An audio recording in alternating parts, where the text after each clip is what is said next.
Guys, সবাইকে আসসালামু আলাইকুম। আমার নতুন চ্যানেলের পক্ষ থেকে আপনাদেরকে সবাইকে স্বাগতম।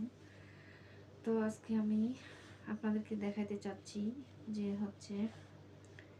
25 বছর আগের জামা কিভাবে আমি সুন্দর করে যত্ন করে রেখে দিয়েছি। বিশেষ করে মখমলের জামাটা দেখেন, মানে একদম নতুন। আর মখমলের জামা সবসময় উল্টো পাশে রাখতে হয়, উল্টো দিকে রাখলে মানে ভালো থাকে। তো আমি আপনাদের খুলে দেখাই, একদম নতুনের মতো। 25 বছর আগের জামা, দেখে মনেই হবে না যে এটা নতুন।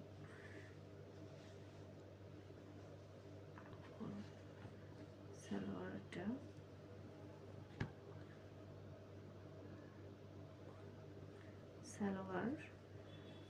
সালোয়ারটা একদম নতুন। এটা ছিল ওড়না, এই যে ওড়না। আর এটা কুয়েত থেকে আনা, আমার মামা নিয়ে আসছিল। কুয়েতে ছিল, মামা ডিফেন্সের চাকরি করতো, তো মিশনে গিয়ে মামা এটা নিয়ে আসছিল আমার জন্য। তো মানে এখনো আমি অনেক যত্ন করে রেখে দিয়েছি। এই জামাগুলো এখন আমার মেয়ে পরে।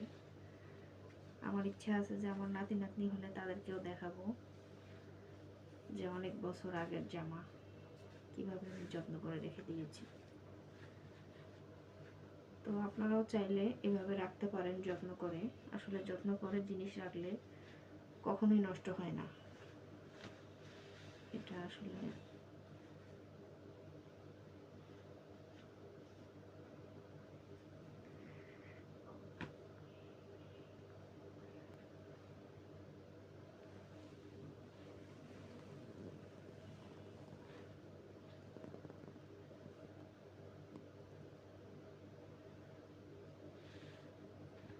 2-3 মিনিট।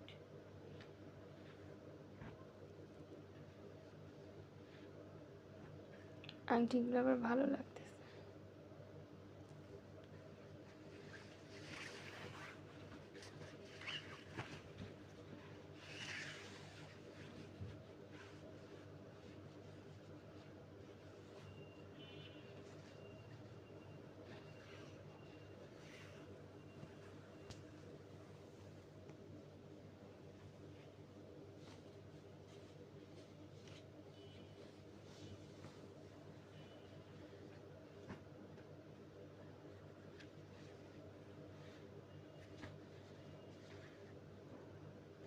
হয়েছে তখন আর 3 মিনিট।